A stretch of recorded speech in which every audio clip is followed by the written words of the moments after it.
As Texas reopened its economy, school districts statewide began preparing a return to the classroom, drafting plans, safety guidelines.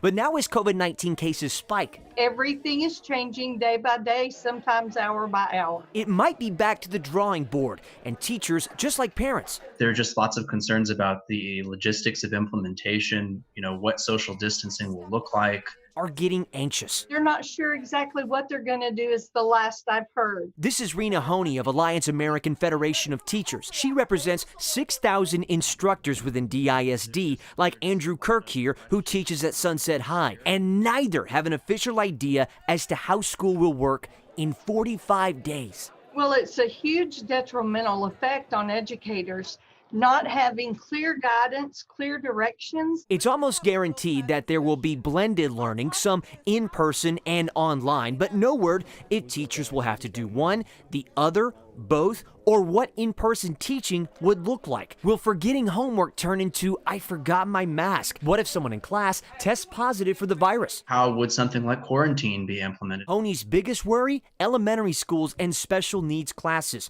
places where it might be difficult to distance or enforce masks. Many of those students have a very difficult time making changes. And Honey still fears COVID-19 may push more to retire early. And look, it's hard to blame DISD for not having a concrete plan. This is an ever-changing math problem. Whatever happens, though, There are just too many variables that we can't control. Kirk hopes students don't get left behind.